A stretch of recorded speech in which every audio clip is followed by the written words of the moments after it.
This show is sponsored by BetterHelp. We've turned to some funny places for support. No? We've all done it. Don't be ashamed. Turning to our barista, our hairdresser, or a random stranger in the bathroom at the club for life advice. Is that just me? Don't leave me out there. As fun as random people can be to talk to about everyday topics, when you're looking for help about relationships, anxiety, depression, or other clinical issues, random people may not have all the right answers. Instead, get guidance from a credentialed therapist online with BetterHelp. Now, if you listen to this podcast, you know that we talk about getting therapy on a regular basis. Everybody needs a little, even the people that don't think they do. And you need it from actual professionals, not randoms, and even not your friend circle. They're not random. Even your friend who's a therapist, they're not your therapist. Are you paying them? Okay.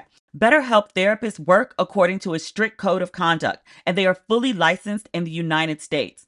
It's completely online, and you can pause your subscription whenever you need to, or switch therapists at no extra cost. And it's super, super easy. You can join a session with a therapist at the click of a button. And I love how convenient BetterHelp is. As the largest online therapy provider in the world, BetterHelp can provide access to mental health professionals with a diverse variety of expertise. Find the one with BetterHelp. Our listeners get 10% off their first month at betterhelp.com/ratchet. That's BetterHelp, HELP.com/ratchet.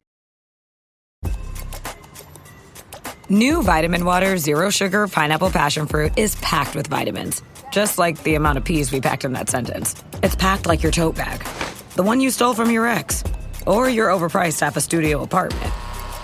Or extra rushed rush hour traffic.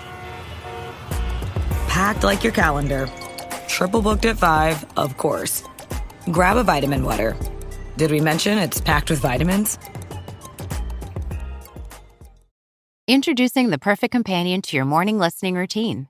AG1's clinically backed formula is now flavor-packed with 3 new delicious flavors: tropical, berry, and citrus. Start the day on a high note with probiotics that taste like the tropics. Mix it up with micronutrients that taste like berry or citrus. And take it all the way back with the classic, AG1 Original, with notes of pineapple and vanilla. Do your health a flavor, or 4, with AG1 Next Gen, the daily health drink. Learn more at drinkag1.com. Ladies and gentlemen, boys and girls, and those who don't identify as either, you are listening to Ratchet and Respectable. We have so much to cover today. There's a lot going on. Just before I sat down to record, there was a verdict in the Cardi B case. She's been sued by that security lady, I think for $24 million, who said that Cardi B assaulted her. And Cardi was like, no such thing. I didn't touch you. Like, I cursed you out, but I ain't touch you. But before we get to that, just want to do a little bit of housekeeping at the top of the episode. Earlier today, I released the first images of the upcoming merch drop for Ratchet and Respectable. It's been a couple years, actually, since we've done merch. I think, was I still living in LA? Has it been that long? Actually, I think so. Wow. Okay. Last year we did a merch drop, but it was for See Some World. We're going to do both this time, See Some World and Ratchet and Respectable. And if I can pull this off, we're going to do it as pre-orders. Usually I order like tons of merchandise and it sells out, in all the good sizes in about 30 minutes and then sells out completely in maybe a couple hours. I don't think y'all understand how much merch, like I keep re-upping the order and y'all keep buying it out, which is a good problem for me, not so much for you. So I'm going to try to do it this time where you can pre-order the merchandise. That way everybody can get what they want. You don't have to fight and battle each other in order to get the color and the size that you want. I'll drop the links and let them run for a while, and then you'll be able to get them, let me say, within 30 days so I can beat your expectation. But you're guaranteed to get your merchandise this way.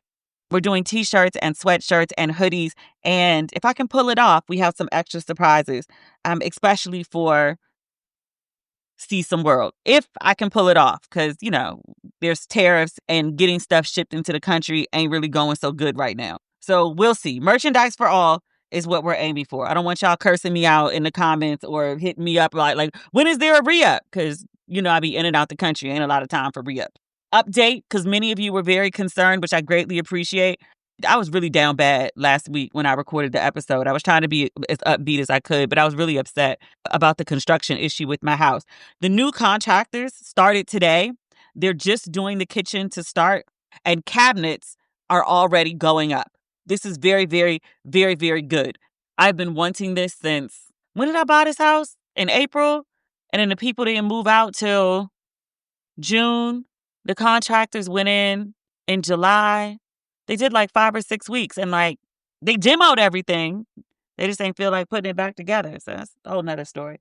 Progress has been made. Thank you for all of the people who sent kind words, and also for all of the people who shared their own contractor horror stories. Apparently, contractors going AWOL is surprisingly common, which makes me feel slightly better that this is not just, I was taking it very personally. I was like, how is it that I'm able to like live overseas and manage my entire life abroad and in foreign languages? I can mastermind all of that, but I can't do kitchens and bathrooms. Not personal. These things happen. But people shared that they had contractor horror stories, and they also shared pictures of their beautiful homes. And they were like, it looked like this, and now it looks like this. Trust the process. Okay, Cardi B. As I was saying, just before I sat down to record, there's a verdict in the Cardi B case. I'm reading this on ABC. It says a Los Angeles jury found Cardi B not liable in a civil assault trial brought by a security guard. The rapper will not have to pay any monetary compensation to the security guard. I do wonder, though, if the security guard will have to pay for Cardi's lawyers. After the verdict was read, Cardi came out. She did a little press conference. We're going to talk about what else she did, too. She warned that anyone else who might want to bring a, quote, frivolous lawsuit against her, that she will absolutely countersue. And she said, don't ever think that I'm going to give you my money that I work hard for. Well, fair enough. This woman, Imani Ellis, she'd accused Cardi of hitting her, scratching her face, and spitting on her at a Beverly Hills medical office back in 2018. This case is from 7 years ago? Are you kidding me? Cardi says at the time of the incident, she was pregnant with Culture, yes? Yeah, it had to be. At the time, she was keeping the pregnancy a secret. And she said the security guard started recording her as she was entering the OBGYN's office, and she was recording without consent. And Cardi acknowledges that there was a confrontation for sure. She cursed the girl out for sure, but there was absolutely no physical assault, which the jury agreed. The woman who accused Cardi, she lost her job over the incident, and she was seeking damages that included, she said, medical expenses, compensation for emotional and physical suffering, lost wages, along with punitive damages. ABC says the woman did not specify a total amount in the lawsuit, but on the stand, Cardi said the woman was suing her for $24 million. This sounds really bad. I've been enjoying Cardi in court. The videos, the viral videos of her testimony, her wig selection, her outfits, all of it has just been. Remember Naomi I guess she got community service. I think she was found guilty. Don't quote me on that. Naomi Campbell had this habit at one point of throwing phones at people, and she got community service.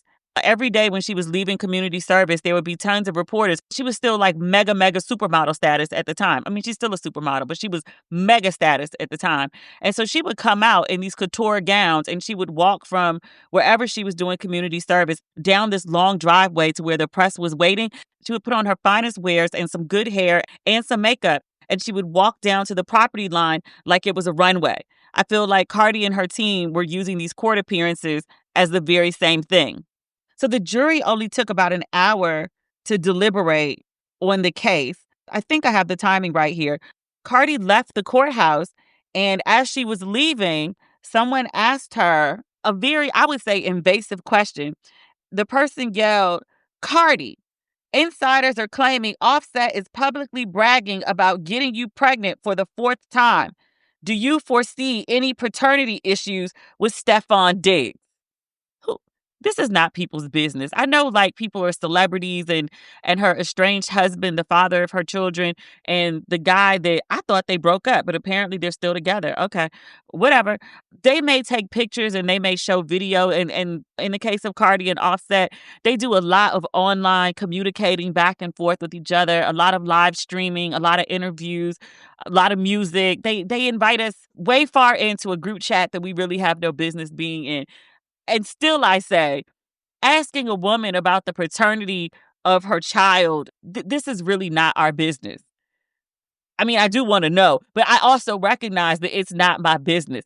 I think it's one thing to talk about people, especially folks whose literally their job is generating press and conversation about them in order for them to sell their art. Fair game. But I also make a distinction between saying stuff about people and then taking it right directly to the person. It's different.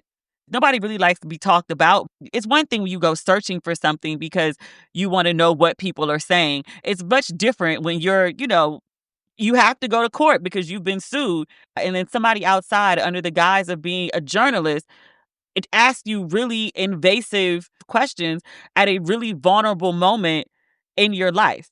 There has been speculation for months about whether Cardi B is pregnant or not. She has not announced a pregnancy for whatever reasons that she has chosen not to announce one, nor does she owe anyone an announcement or a quote and unquote justification for being pregnant. She doesn't owe us information, conversation, revelation about her health, because that's really what pregnancy is. It's a health issue. Even though she looks thicker in the midsection, this is honestly not our business. If you ask me, does she look pregnant? Yes. Is she pregnant? I have no idea. I do not know the contents of her uterus, nor is it any of my business. If a fourth baby does appear, then we can, discuss the fourth baby that has appeared. If she wants to go on SNL again and rub her stomach and indicate to us very clearly that she is with child, we can discuss it then. But otherwise, that's her business. I don't know, just sitting around talking about like a pregnant woman and whether she is or she isn't and who's the father. And I ain't paying the child support. She won't be on welfare. This is not a tax burden on me. She can afford her children, whether they're all by the same father or not. But that's not even the point of this. So the person yells this out to Cardi, and Cardi grabs somebody's pen like immediately and throws a pen at the person who asked the question. And I was like, hey, hey, hey. She throws the pen down. So it's not like she was aiming for someone's face. It looks like she was, just throwing it as like a gesture of anger. But I was like, ma'am, you're literally on trial right now for assault. Let them reach a verdict first before you start throwing shit at people. Or, also perhaps not throw shit at people. As much as I think it is wrong for the way that people come at celebrities or even people they perceive as celebrities, because some of the shit people say in my DMs, like, it's not as bad as it's been before. People genuinely overstep. And in addition, also too, Cardi got to learn how to control herself. Very rightfully, you got good cause to punch folks in the face. Absolutely. However, you're worth a whole lot of money that people be very glad to relieve you of. You got to make better decisions, babe. I'm never going to be like, oh, you're a mom of I don't know, 3 or 4 at this point. I don't know. It's not even about that. It's like you are a woman of a certain income level. You got to act your wage, sis. I'm rooting for you. I really am. But bring it down to a 10. Go on and curse at people. Go on and yell at people. That's justified. But you can't be throwing shit. You can't be throwing shit. What else do we have? Good Black news. Now, I don't follow the reality shows, and you kind of have a good idea of the reasons I don't. We don't need to rehash that. The end of the last episode, I was like, oh, there's so much to talk about. And a couple people slid in my DMs and was like, great, so you're talking about XYZ. We'll talk about this too. One of them was Jussie Smollett, which we are going to talk about. And we have our friend Kim. Remember Kim Foxx, former Cook County State's attorney? She came to talk to us a bunch of times during the Diddy trial. Our friend Kim was also the original prosecutor on the Jussie Smollett case. So folks was like, watch this documentary. And I was like, I don't want to. But so many people were talking about it. And they were like, yeah, maybe we owe Jussie an apology. And I was like, really? Is that compelling? Because I was pretty like 100% he did that shit. And so I was like, well, let me give it a watch. And I did watch it. And Kim appears in the documentary, just not as a talking head, but there's footage of her. So after I watched it, I cursed people out online. Look, you know what? I recommended Queen and Slim and Gladiator 2, which a lot of y'all hated. I feel like y'all got me back now, even though I've suggested wonderful things since then. I've also suggested The Best Man book and The Gilded Age, which are freaking phenomenal. Okay, y'all got me back with this Jussie documentary because that was hot trash. So I cursed everybody out on Threads about it. And then I was like, on the GP of it all, just because I was asked to discuss it by so many people, I watched it and I will discuss it. And I made a joke and I was like, you know what? I'm going to call Kim and ask her if she wants to talk about it, even though I know she's going to say no. I really said it and didn't think I was going to do it. And I was like, well, if I'm going to talk about it for the podcast, Kim would have insight about this that most people wouldn't have. So I hit her up and was like, hey. And she was like, girl, 3 people done beat you to it. They screenshotted what you wrote and sent it to me. Yeah, I'll do it. And she was like, yep, for you and for Papa Lucas. She's my dad's favorite guest. And then I felt bad about it. All of that is explained when we get to the interview. But before we get to the interview, we need to talk about one of the other things that people suggested that I speak about on the podcast, and that is the release of the Grand Dame of Real Housewives of Potomac, Karen Huger. Now, let me tell you something. That's like my favorite phrase right now. Like I said, don't watch reality TV. I have literally never watched an episode of Real Housewives of Potomac. The conversation about that show is so pervasive that I know details about the people on the show, even though I've never watched an episode. Like, Karen is called the Grand Dame. Never watched an episode. How do I know that? Because everyone and their mom watches this show and talks about it. I'm sorry. I can't. I refuse. What is the point of this? The point of this, Karen Huger, we talked about it, and I had to do extensive research because I was like, she went to jail for what? Okay. So she went to jail 6 months ago. I think she had a DWI.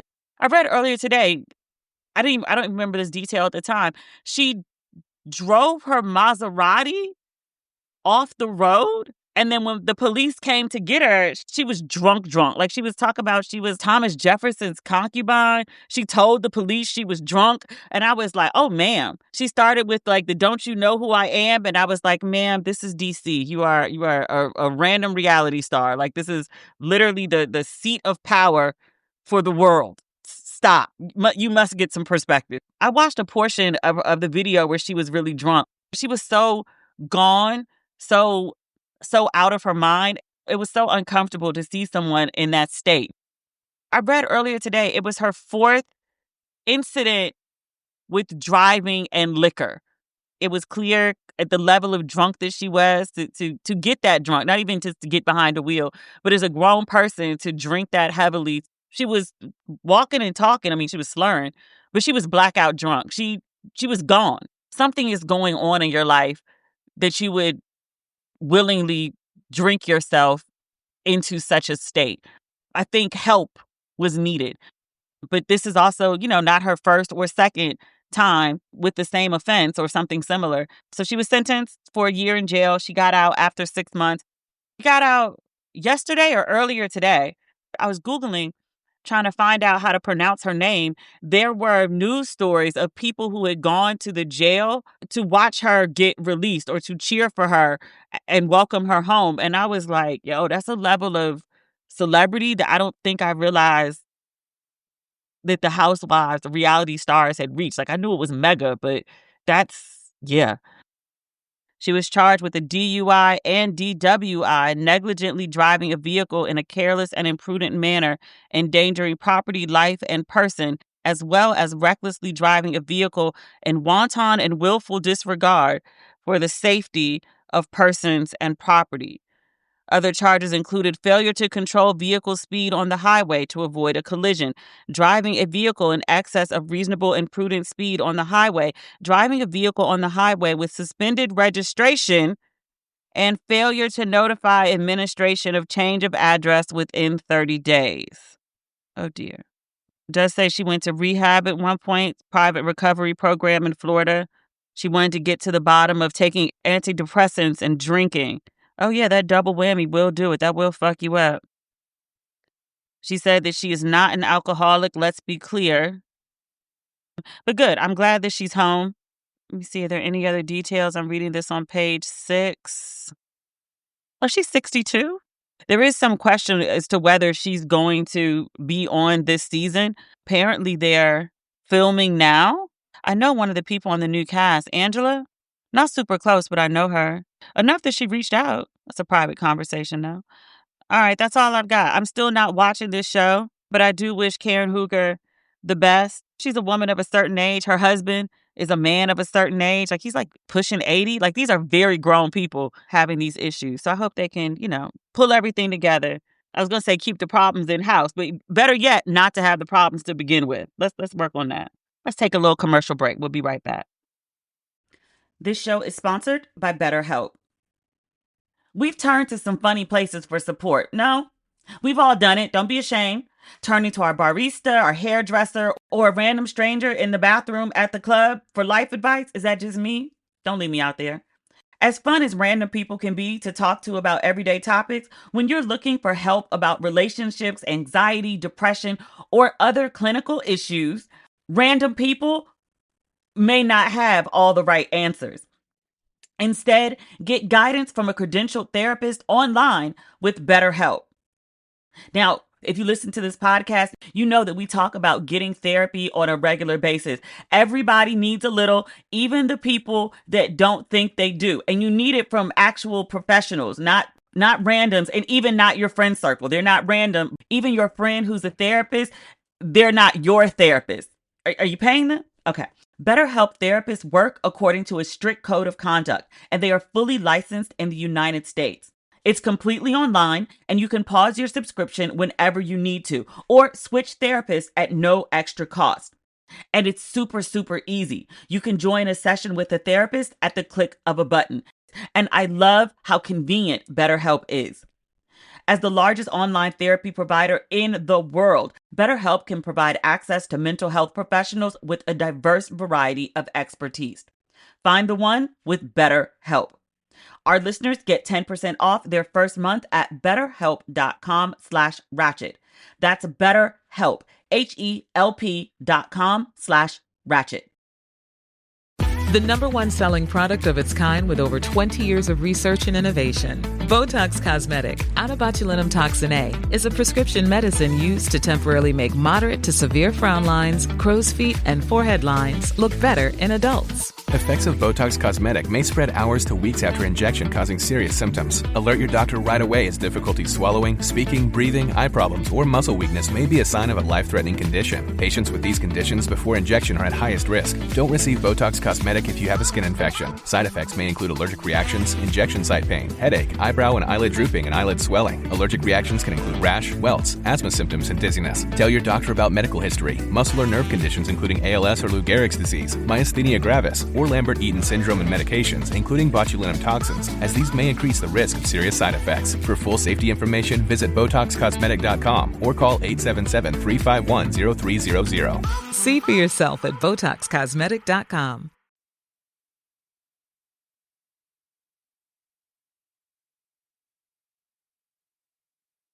Also, in good news this week, Cory Booker, he announced that he is engaged. What's the lady's name? Gotta clarify. He's a very lovely man. It's a nice looking lady. She smiles like he smiles.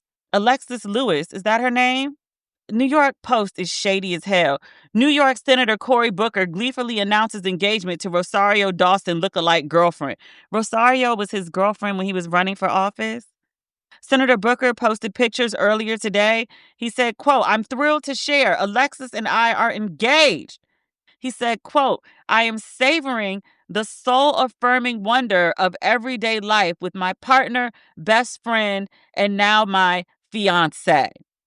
It says Lewis and Booker, 56, have been dating for about a year and a half and share a home together in D.C. They look overjoyed. I'm going to go ahead and assume that these engagement photos are in Hawaii. They're both wearing leis. She don't look nothing like Rosario Dawson, but she has Rosario Dawson-esque energy. They really don't look alike. This is like some white people think they look alike. They don't look alike. Similar phenotype, but they don't look alike. These two, they like a Colgate commercial. They both smile with all of their teeth without bringing their teeth together. Like in every single picture, you can see their molars. You know how I like to joke? I'll be like, oh, they're smiling with all of their teeth. Like literally all of their teeth, like all 32. Nobody had wisdom teeth removed. All 32 teeth. They look happy. Good for them. Also, I think this counts as good Black news. When we wrapped last week's episode, Trump had just fired the Fed governor, Lisa Cook. She's the only Black woman on the Fed board. He just fired her via social media. And I was like, please grow up. Just grow up. She's still continuing to go to work. She was just like, yeah, I'm not playing these reindeer games with you. You have no cause to fire me. This is not legal.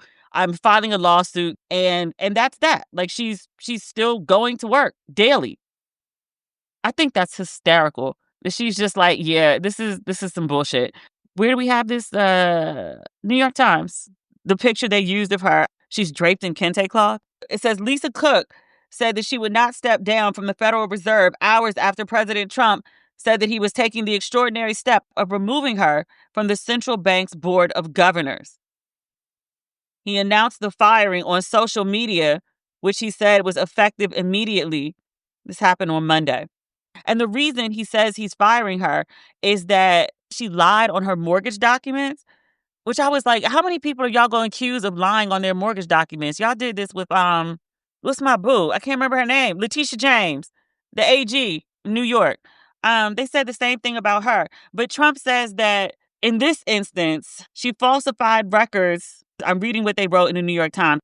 She falsified records in order to obtain favorable terms on a mortgage. What she's accused of doing is listing two different places as her primary residence. Apparently, your interest rate is better if it's your primary residence versus a secondary. Okay. But Trump is firing her even though she has not been charged with wrongdoing or convicted of a crime. This is all based on allegations, which I was like, wait, what? We accuse you of shit every day. You're still in office. You actually do shit that's illegal every day. The court strikes down something that you've done that is not legal every single day. In a statement released through her lawyer on Monday evening, this is last Monday evening, not yesterday, Ms. Cook said that, quote, no cause exists under the law for Mr. Trump to fire her. So she said, quote, I will not resign. I will continue to carry out my duties to help the American economy as I have been doing since 2022. Her lawyer co-signed, we will take whatever actions are needed to prevent his attempted illegal action. Miss Cook is just like, nah, I'm still going to work while y'all figure it out. I wonder if they're still cutting her a check, though. We are living in wild and disturbing times. Because there's so much crazy, and then you got to, like, match crazy. Otherwise, you're, like, overrun with crazy, but then now you're acting crazy, too, just to keep some sense of normalcy. Like, everyone has to act crazy or be driven crazy. I think this is worth noting. She is the first Black woman to serve as a Fed governor. It's a Black first. I read a statistic the other day that said since Trump left office, 300,000 Black women have lost their jobs. That is terrifying. Oh, this is not last but not least. We have one more thing to talk about before we talk about that Jussie Smollett documentary. I'm so mad y'all made me watch that. I want to talk about Taylor Townsend, the tennis player.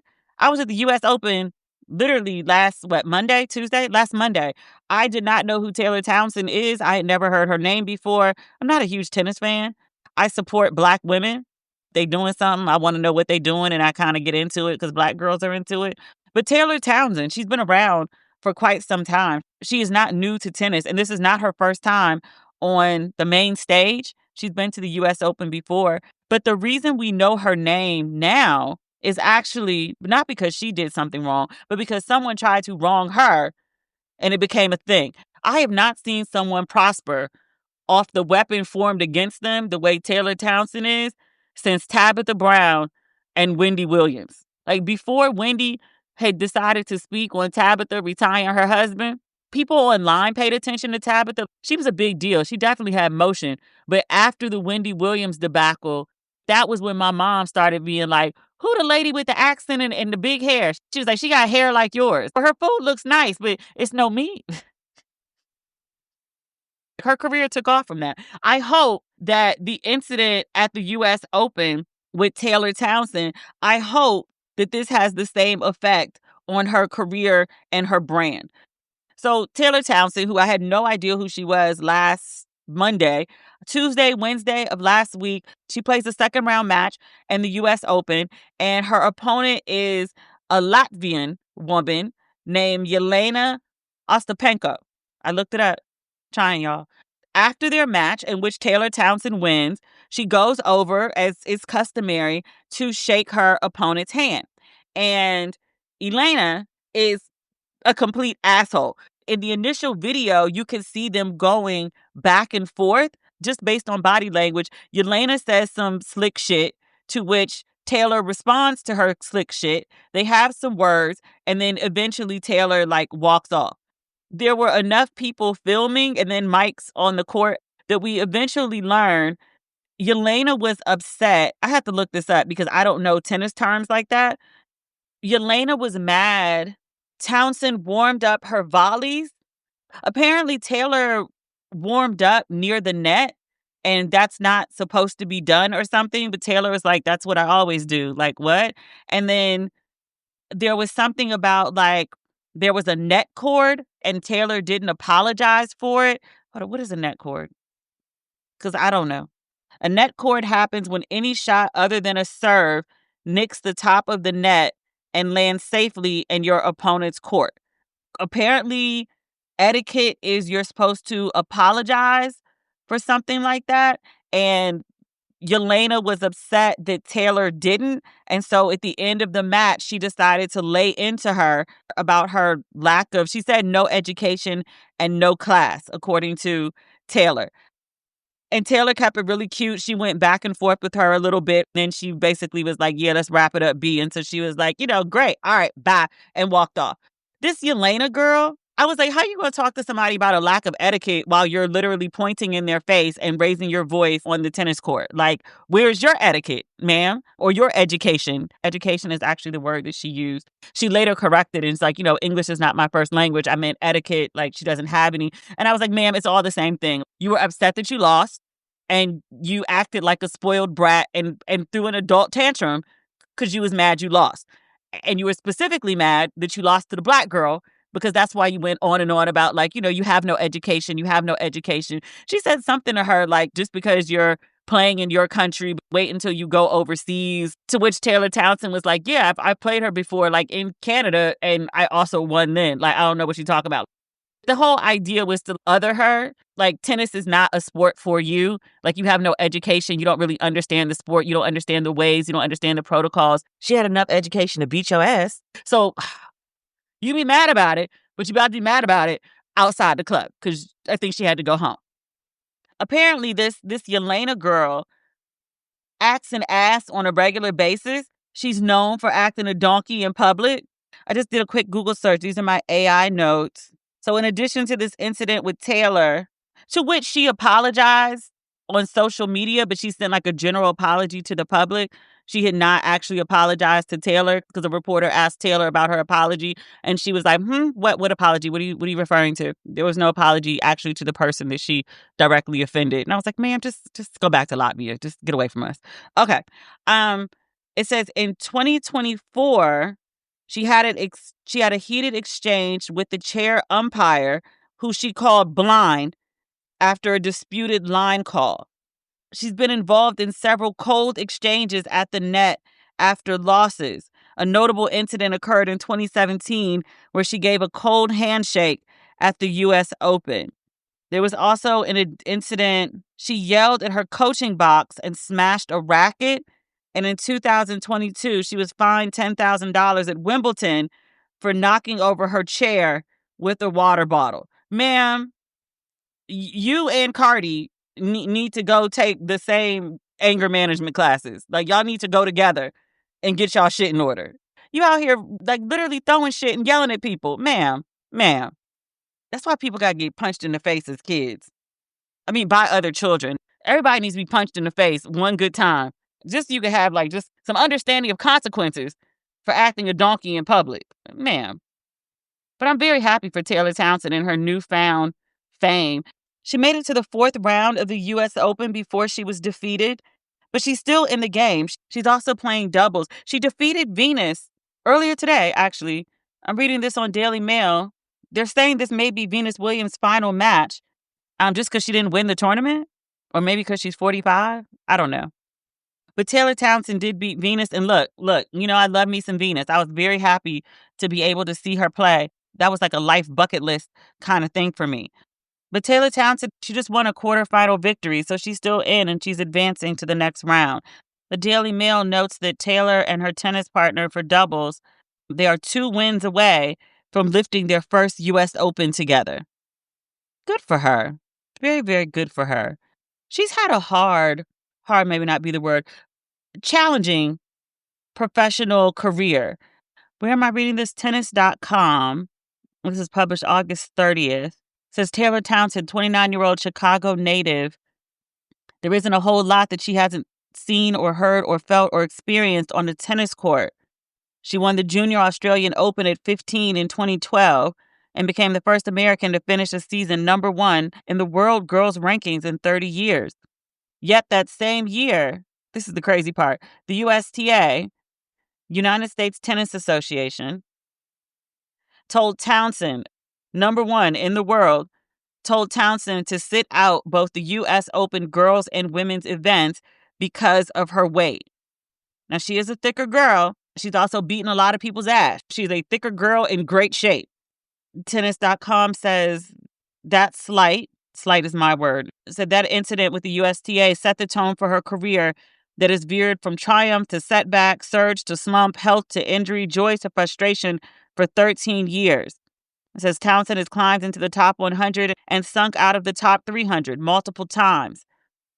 She's also made herself into a top-tier major title-winning doubles player who has successfully partnered with a dozen or more different partners, i.e., she is the secret sauce.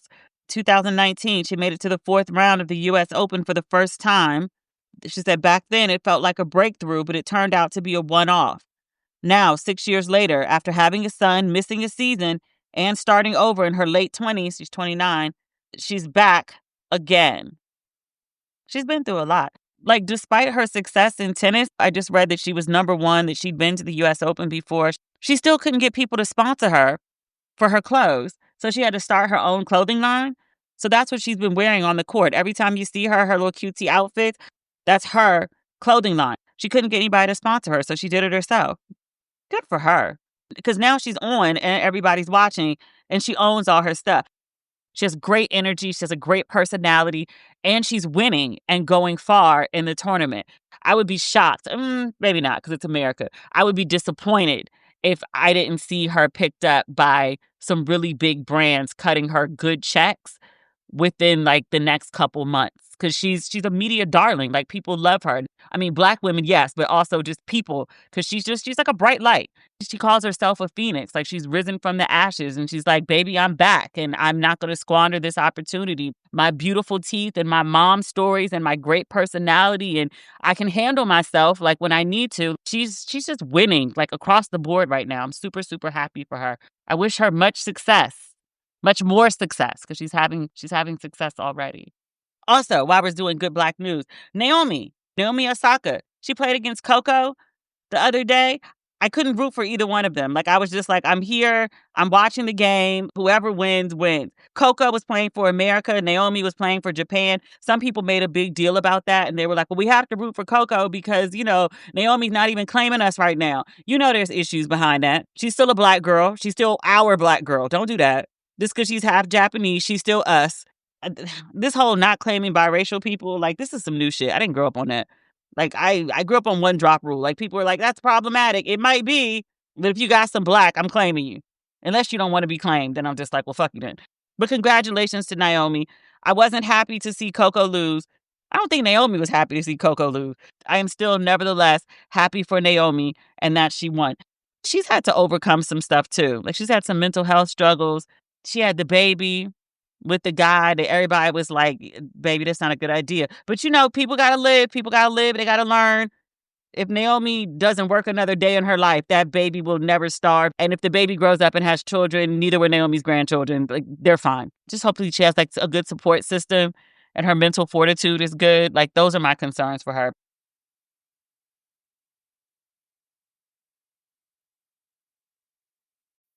$1 million, free to play. You just need to survive. It's the Fanatics NFL Survivor Pool. Pick one team to win each week. Get it right, move on. Get it wrong, you're out. The last fan standing take home a guaranteed $1 million cash prize. And for every player who joins, we add $1 to the pot, up to $10 million. The Fanatics NFL Survivor Pool. Play free on the Fanatics app. App access open to all. Must be 21 plus and joined by 9/8 to play. No purchase necessary. U.S. only. Void where prohibited. Subject to complete terms. See fanatics.com/game rules. Anyone can follow. It takes something special to be an original, which is why the 2025 Lincoln Navigator SUV arrives with new ways of surrounding you in luxury, including the ultra-wide 48-inch panoramic display and the multi-sensory Lincoln Rejuvenate experience. A true original never stops evolving. So meet the 2025 Navigator, the original that's all new and better than ever. Learn more at Lincoln.com. Lincoln and Navigator are trademarks of Ford or its affiliates. It's back to school season, and Clorox is donating 2 million disinfecting wipes to classrooms across America. Because back to school means things can get a little bit messy. Just ask kindergarten teacher Miss Gibson. Give me just one Clorox wipe and I'm ready for glitter glue, exploded lunchbox yogurt, peanut butter handprints, runny noses, picking noses, rubbing noses. Touching noses. Thank you, Edward. Ooh, nap mats and lockers and tissue boxes. And Clorox scissors. disinfecting wipes. Teacher's #1 wipe. Clean feels good. Based on unit sales data.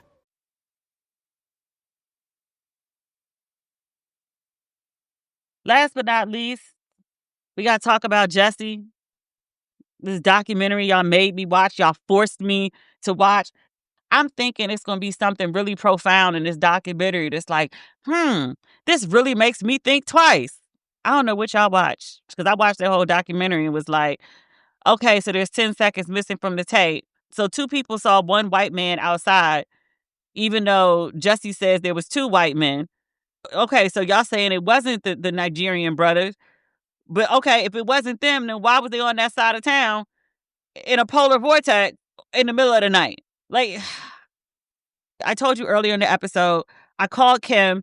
Kim and I talked about the documentary in detail. She was like, I watched it because you asked me to come on. I watched it for you. So, like, now y'all got me, like, dragging other people into y'all horrible TV choices. I will say this. I'm thankful for watching, which made me reach out to Kim, even though I thought she was going to say no. Because in our conversation, some other things that I didn't know about the Jussie Smollett situation and Kim's situation came up that I was like, why didn't they put that in the documentary? Because that's some actually interesting information. That's actually good perspective. But yeah, listen to the interview to hear that part. So without further ado, ladies and gentlemen, boys and girls, former Cook County State's Attorney, Kim Foxx, a.k.a. our friend Kim, our legal expert. My friend Kim, our friend Kim, welcome back to Ratchet and Respectable. Thank you for having me. It's always a pleasure.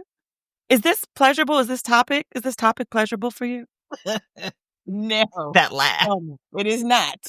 I had no plans to watch this documentary. I felt like this whole did he, didn't he, the case, everything. I felt like we had, like, it took forever to wrap it up finally. And I thought we would put this to bed. But then, like, everyone and their mom on my timeline was like, no, you'll rethink how you see the case. And so I gave in and I watched it and you were in it. And I was like, I'm going to call Kim. and she gonna say no, but I'm gonna call anyway just to say I did it. And I didn't say no. You didn't. Because you know why? Because you have like a legion of people who follow you who are like, ooh, Kim, Demetria said she gonna reach out to you and you gonna say no. Like threatening me. I'm like, I'd say no if I want to say no. By the time you hit me up, I told you, multiple other people had already hit me. That's hilarious. Yeah, my real life people with screenshots of your threads. I knew that you were just... I hate watched it for you. You love me. Thank you. Clearly. Was there anything in the documentary that you didn't know before you watched? No. I don't know that there's anything revelatory about any of it, at least for me. And maybe, from the public perspective. But from my vantage point, I'd seen and known all of the things that were depicted. I learned new things and still was like, but it proves nothing.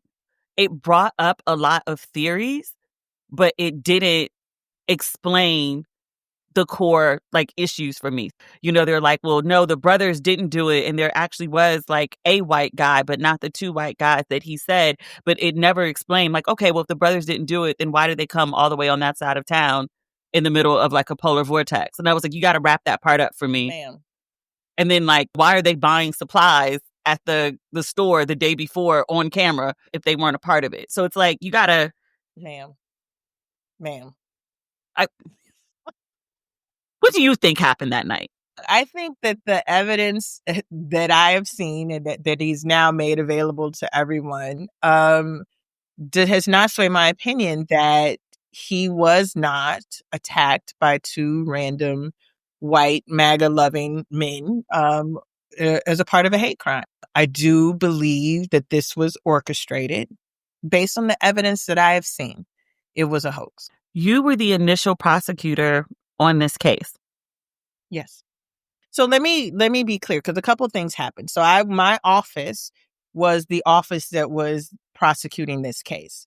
I recused myself from knowing what was happening with the case because early on, in the first couple days, I'd gotten a call from a friend who said that Jussie's family was really upset about a number of leaks that were being made to the public, right? So things that the police knew that somehow were now being tweeted about and people were talking about. And they were concerned that Jussie was not being treated as a victim. And so I had a phone call with Jussie's sister, Journey.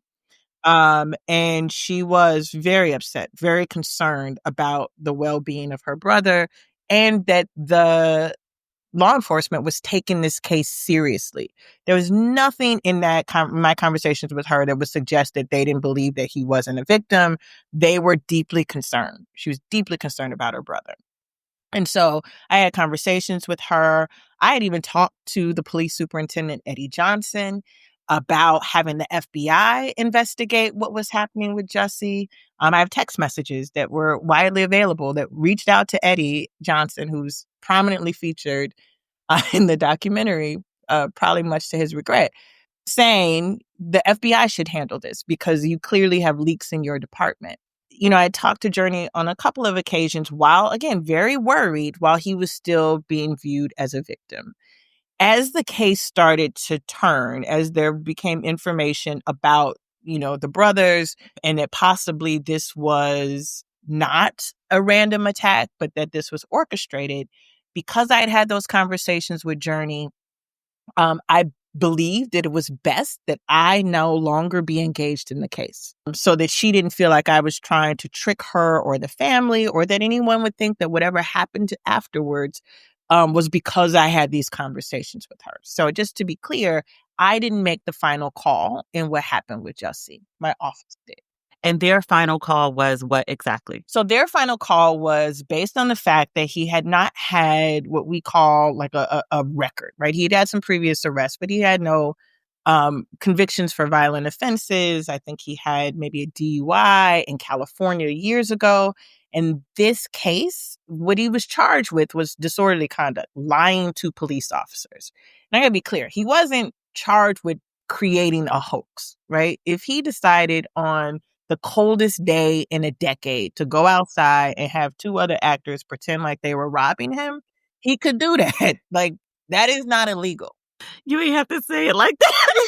Man, like that was not what the crime was. And I think a lot of people get that confused. If these cats want to come over, and brave negative 20-degree weather to play, robbers that nobody did anything about, they could.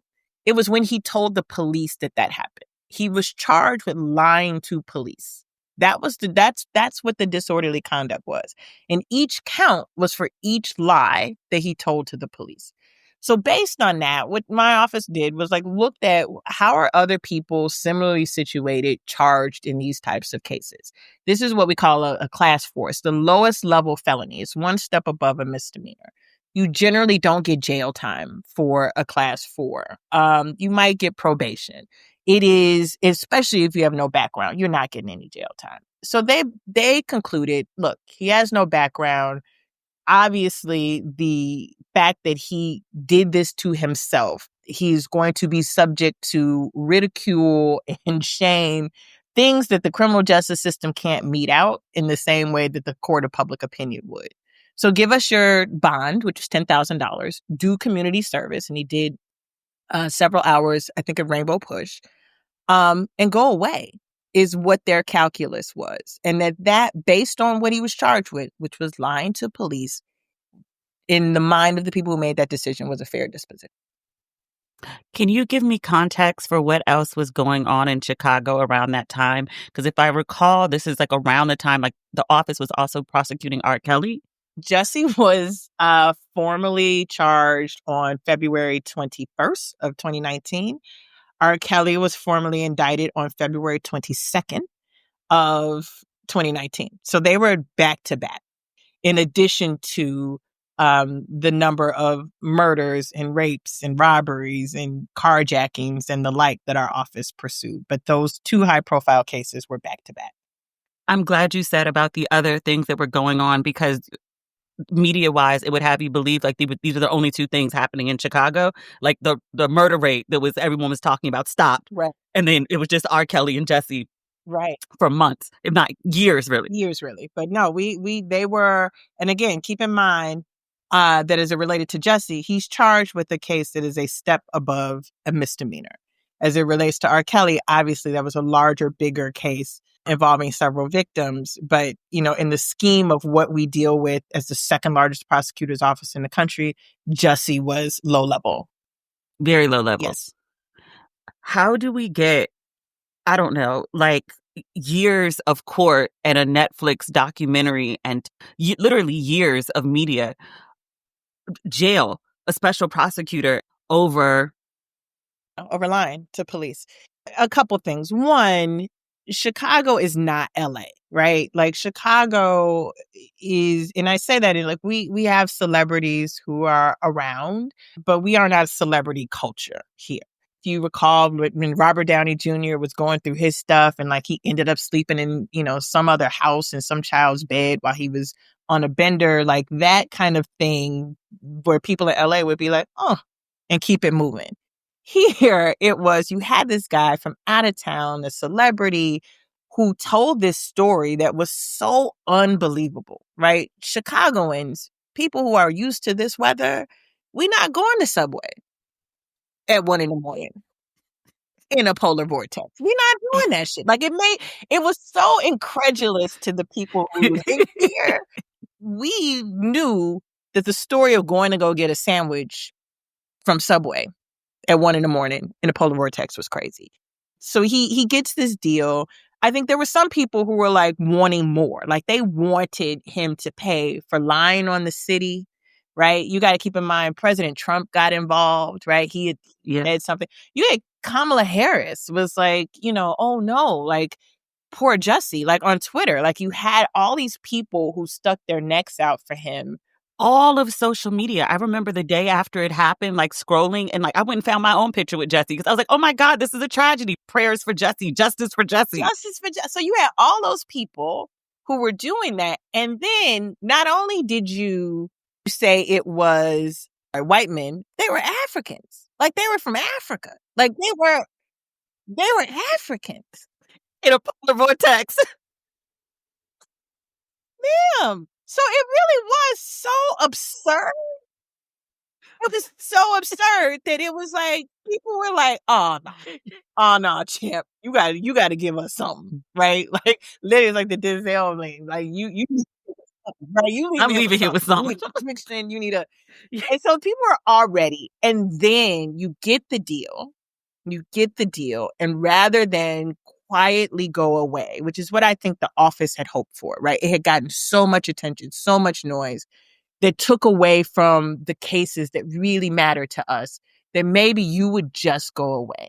When he left that courtroom and went in front of that mic and then started, saying how innocent he was, it was so offensive to people that the ire went higher.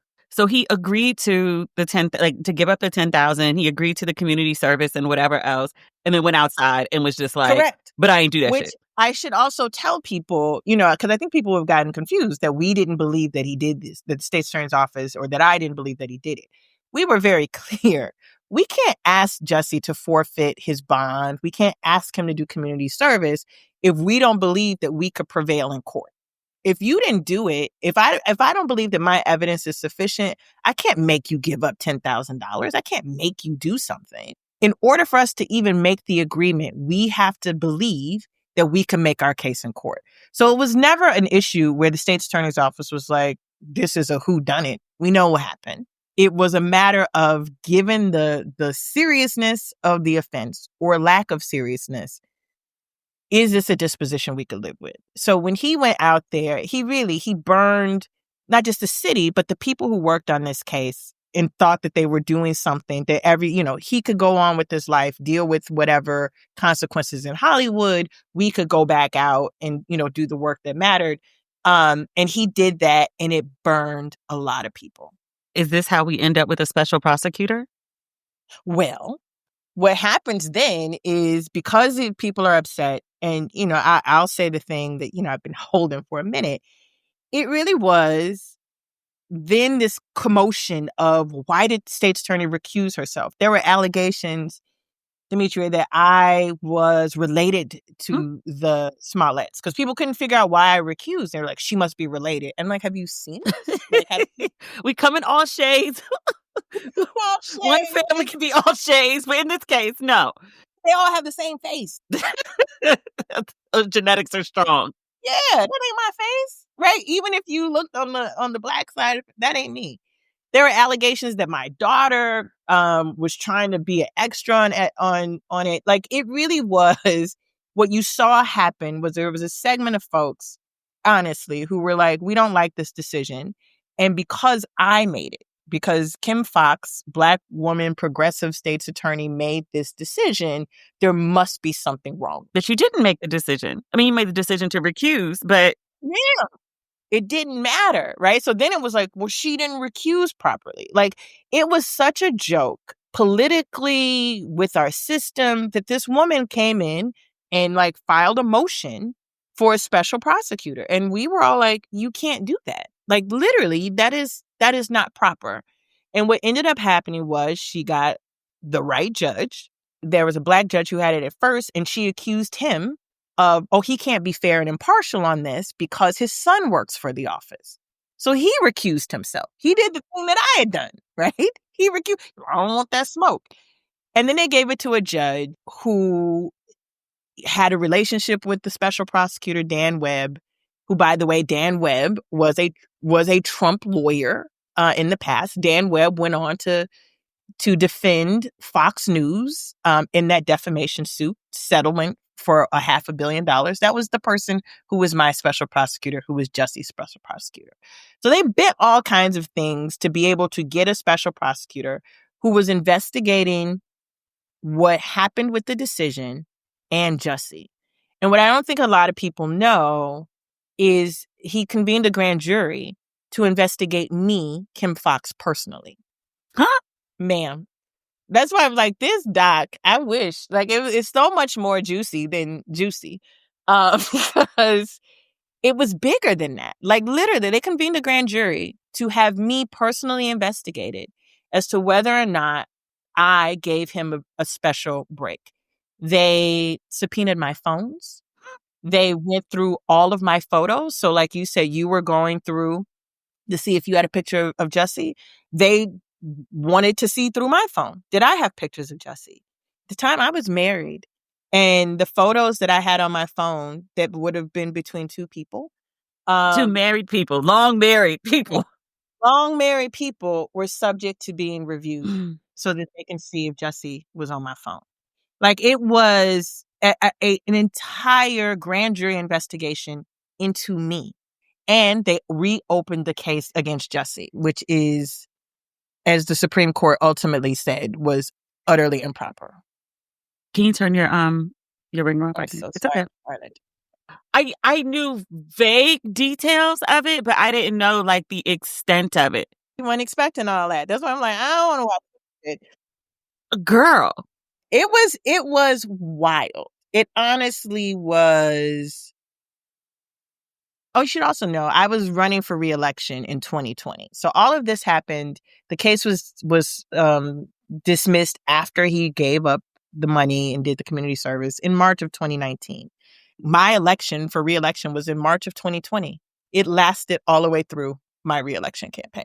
Do you think it was politically motivated, like the whole investigation? Oh, absolutely. I absolutely. Number one, there are way too many smart people in our court system. Like this is law 101.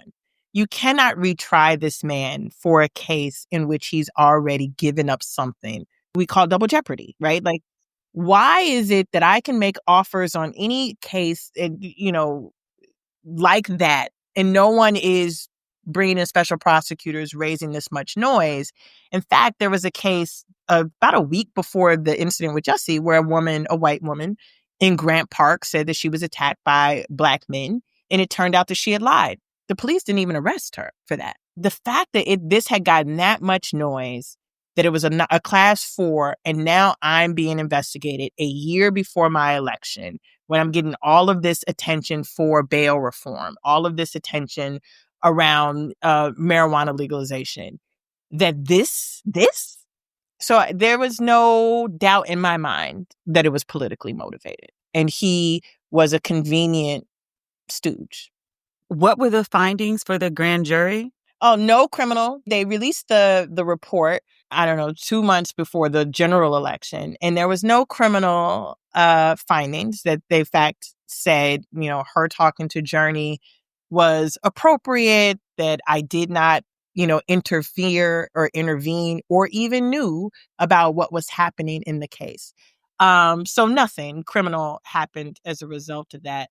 They said, but her office abused her discretion by giving him this deal when they wouldn't, when they wouldn't do this to other people. So, okay, so they have a special prosecutor. Mm-hmm. They tried Jussie again. Yeah. They tried Jussie for the first time. Let's say that. They tried Jussie. Yeah. He is convicted. He's sentenced to, I think, the long probation. He has to do like 30, 60 days in jail. He ends up doing 6. I think the sentence was 6 months, and he did 6 before he was let out pending appeal. And then on appeal, they're like, well, no, all of this has to go because the initial, is proffer the right word? The offer that that your office made to begin with, they were like, well, they already made a deal and he paid consequences for it. And so you can't put him in jail a second time. That's correct. So the appeal took almost 2 years to go through the courts. And ultimately, it was exactly that what I said was, you don't have a right just because you don't like the outcome to try someone again. And so he was put back in the position he was back in March of 2019. This is so crazy. And why is all this not in the documentary?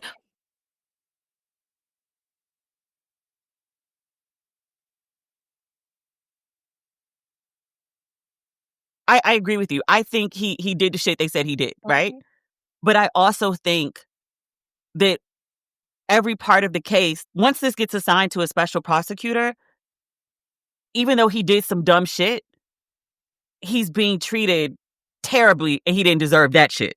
Correct. He was being treated differently than anybody else similarly situated. And again, that's been my whole thing. Like, I'm not a Jussie sympathizer in terms of you play silly games, you win silly prizes, right? Like you did that shit, you become the subject of, Dave Chappelle's like comedy, like you lose jobs, like people, like all of that happened is a result of what he did. The legal aspect of it, though, that was wholly improper. And I think for me, more than anything, when I hear about Jussie and what happened, I want to scream from the rafters, like, guys, you're missing the plot here. The plot was this Black man was given an agreement by an office run by a Black woman. White folks got mad and upended our justice system for 6 years. Now, this is before 2021 and January 6th and pardoning of people who tried to kill police officers and the like. You wouldn't know that this happened with Jussie, having watched what happened with the January 6th folks. You wouldn't know that, like, the prosecutor, me, who had no involvement in the decision, was being prosecuted, was like they were looking to prosecute me. They had a grand jury. So hidden behind all of this, like, we can't stand him, that, the gay Tupac shit really got under my skin too, because I'm like, I forgot about that. Yeah. Girl, I'm like, sit down. You're so caught up in that foolishness that people were missing. They were trying to upend our justice system. That is the story that needed to be told. It's a lot less sexy, right? Doesn't have Africans posing as white folks. It has a Black woman prosecutor being vilified for years over this case. And direct ties to the Trump administration, which people are starting to put the dots together now about how Black women are being attacked. What's going on with the Fed governor? The Fed governor. Lisa Cook. So there's the Lisa Cook thing, and then there's the woman who's over the Library of Congress. Forgive me, I don't remember everybody's name because, like, they're racking up now. The AG in New York, Letitia James. There's somebody else. Kamala getting her Secret Service revoked right before she goes on this massive tour.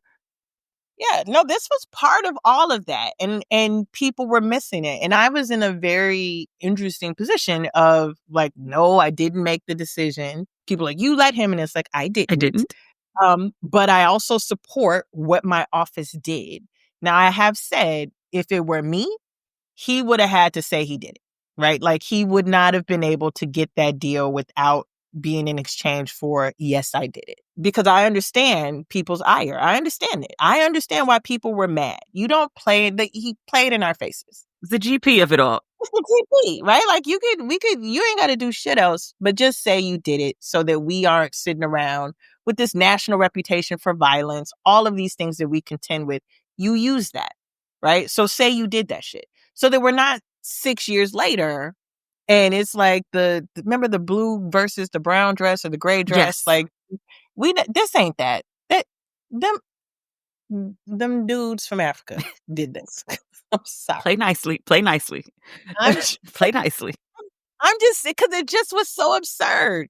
Meanwhile, right, they done followed these cats all the way to Africa, and I had unsolved homicides and grieving parents waiting for something to be happening. Like, it just was silly season around here.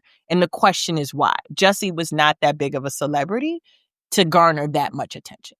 That's the thing. It's like Empire was like, it was, I want to say it was a big show. It went on for multiple seasons, but like, I watched the first season and I was like, they didn't put everything with the kitchen sink in this one. I was like, there's no more. I can't, like, this is too much for me. And I tapped out. That's why I never really understood that as his motivation. It was the idea, like, he wanted more money. He was in contract negotiations or something. He was making like $125 an episode, but he wanted whatever more than that. And I was like, I mean, you were on a good show. You were getting like a good wage. Like, he was a good actor, a solid actor. I'm like, you just, played the long game. It was going to happen for you, bruh. Yeah. And I can't call it, right? Like, that seems quite elaborate to get a raise. Right. Like, I'm not an actor. Like, I don't know. I know some. That just seemed wild. So I think it was more than more than that. And even watching him, like it almost like he believes it, right? Like he believes it. But I can't imagine, like I said, I talked to his sister. His sister was hurt that someone had hurt her brother, right? Yeah. You got your family, you got all these people who went out of their way. And so there's a part of me that believes like you got to stick to the story, right? You have to.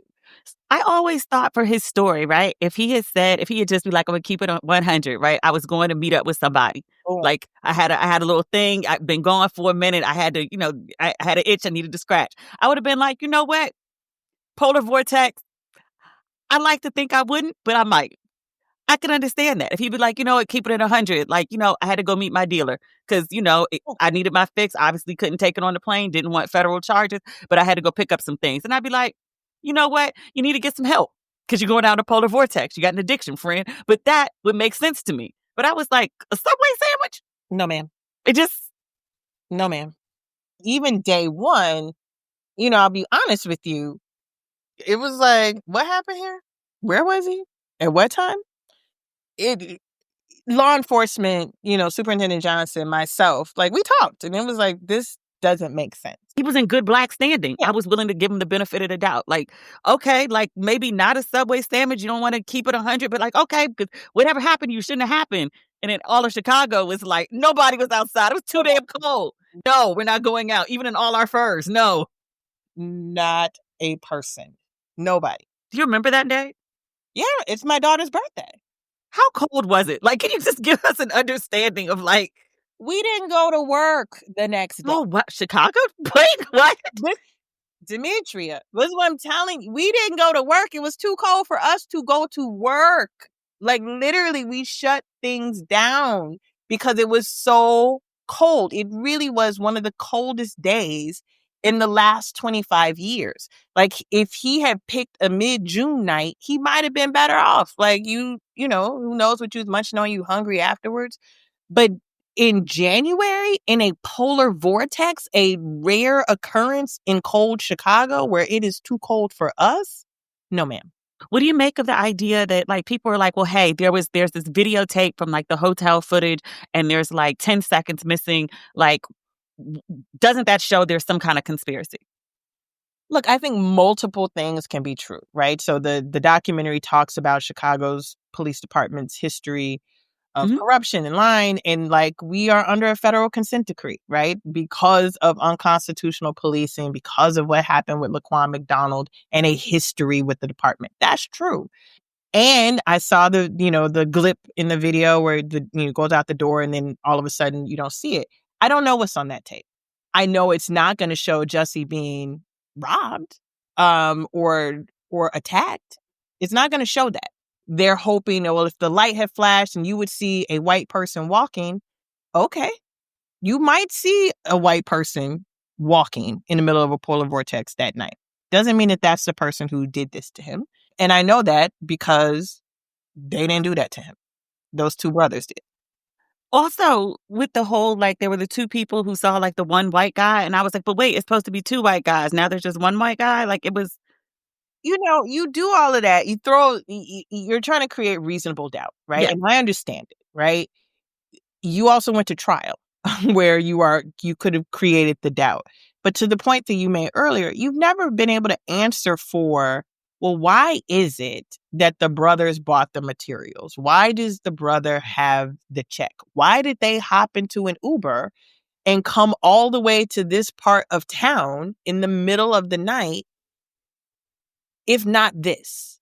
Now, are they too, again, multiple things can be true. Are they sketchy? Absolutely. Did they hold out on cooperating until the 47th hour? You have 48 hours to hold somebody in custody. And they maintained for 47 hours. Was there something offered to them to get them to protect themselves over Jussie? Likely. Doesn't mean that they didn't do it. It meant that, we talked about this before, of all the bad actors, you want that bad actor, not me. But all of those things can be true and still say that he did it. The other thing that keeps me up at night is actually two things. One, why they do all this for $3,500? Man, I'm always about the ROI. I'm always about the business of it. How are you gonna build a business model for the shady community? But the bootleg economy, Demetria Lucas is here to make sure you get the money that you I'm just saying, I don't want people to live a life of crime. I don't live a life of crime. I'm just saying crime is supposed to pay. Like, if you're going to do the crime, like you should be, it's work. You should be getting a wage for your work. Well, you can't even buy a Canada Goose for that little money. No. You need a coat to be out there that night. So yeah, I don't know. No. The other thing too is like in the documentary, he was saying that like he worked with the brothers and one of them was his trainer and he wanted some sort of weight loss, something, steroid, something from Nigeria. And I was like, the type of person who is willing to pay for steroids because they're concerned about their belly fat on camera is the same person running out to Subway at like 1:00 in the morning during a polar vortex for a tuna sandwich. So that bread at that hour, like that is not helping your belly fat goals. That's what I'm saying. The mayonnaise in it, like the whole thing. It just was all ridiculous. And like I said, I remembering how pained his family was in worrying about him. Like I've never lost that, right? So even in the light of like what he has done, I'm constantly aware that his family believed him to have been hurt. And I don't know how you backtrack from that, but common sense has to prevail. Like that documentary, that was his chance to say what he needed to say. He didn't say why the brothers would tell this lie, how they all of a sudden get scooped up. My hope is that this is the last time that he is discussed in this context, because I'm really, honestly, I don't care anymore. I think we stopped caring years ago. He just keeps coming back. I'm really just kind of like, you actually are like a good actor. And if you just go act, you play pretend for a living, like just go play more pretend, like as a job and not in your personal life. And we could just all pretend the whole thing didn't happen at this point. Yeah, there's a part of me too, like when he was talking about, walking into rooms and wondering who is like making assumptions about him that I could relate to. Like I wore Jussie more than anything during my tenure as state's attorney. Like if somebody wanted to like get at me, well, what about Jussie? And I would go into places like with that very like, is someone going to ask me about this? So I can relate to him on that.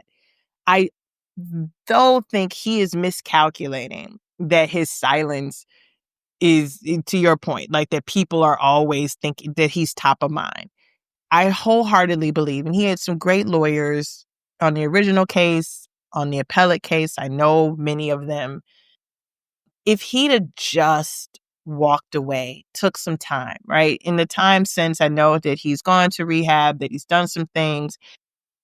Take the proper time to like give space and distance and reflect. And maybe even if you don't say that you did it, there is not this regurgitation of righteousness from before. We have space for grace for folks. Like I said, I bring up Robert Downey Jr. That man was a mess and went on to become Iron Man and have this great career ahead of him. And Black folks, we are a generous people. Right. We are overly generous. Oh, I mean, to the point of stupidity in some cases, R. Kelly. Listen, and if he had just taken the time to not do all of this other stirring, right? And then the story of what I do think he was actually a victim of, which was an out of control criminal justice system. When that man had to go through the next part of this after March of 2019, that was because he was Jussie and that were people trained to come after him. That happened to him. And, I recognize that even me saying that is controversial. He was a victim of a system being used against him as a Black man because a Black woman, the office, decided what should happen here. All of the tricks and things that they did to only end up back where he was in March 2019, all of the money, all of the news coverage, all of it, only to be back where you were in the beginning. That's why I was like, yeah, I'll gladly come on. Because I think the part that's missing is, wait a minute, you mean tell me all those millions of dollars, all those grand juries, all that time, and he's back where he was in March of 2019? What was this all for? That makes for a much better documentary. a much better documentary. But if you are so needing to like stay to this story, like I said, I got no ill feelings towards him. I believe that even when people do things wrong, depending on the gravity of it, there's accountability. I think Jussie's been held accountable for this. You cannot. Jussie Smollett is in the lexicon. It's to the point I have to correct myself to say his real name. Listen, it's in the the amount of embarrassment and shame and all of the things, the criminal justice system could not have given him that. What he would have had is a felony conviction. And the question that we would have to ask is, why do we need him to have that? If it's about accountability, he's been held accountable. And so the question is, why were people so like needing this man to go to jail when literally I wouldn't want to have walked in his shoes with what he's gotten in the last couple of years? I will tell you, I was asked to participate in the documentary. This was maybe a year and a half ago or so, and I was told that it would be fair and all of the like, but I didn't want to do it because I knew that I have a legacy of the work that I want to do to not just be tied to Jussie. And that's what I would hope for him, is that he's trying to build a legacy for himself. And so that means staying away from this topic, even if you believe it. Now you believe that you were done wrong. Yeah, I got my own topics that I don't talk about. We all do. There's always chapters you don't read out loud. Oh, damn. People ask me all the time, am I bitter? What are my feelings about him? And I'm not. I'm like you. Like, I think he's a good actor. I thought he had a promising future. I think he made a bad call. And I think the sticking with it, doubling down, again, gay Tupac, I fought back, going on Robin Roberts, like all of that attention was his downfall. But I do wish him well. I wish him well. And he is very fortunate because he has a family that loves him and stands by him. And having borne witness to that, he is very fortunate to have them. Yeah. All right. This is the last we will speak of Jussie. We're done.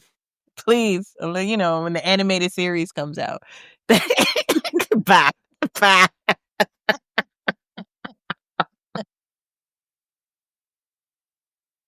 I love when we have good reason to call Kim. She be speaking free. And I was like, ma'am, she's very clear, though. I am a private citizen. I may speak freely. And does, as evidence. I want another trial to happen just so, like, Kim and I can kiki. I don't want people to, like, be abused. Like, I want something like some shenanigans. All right. That's the episode. We will talk next week. All right? Bye.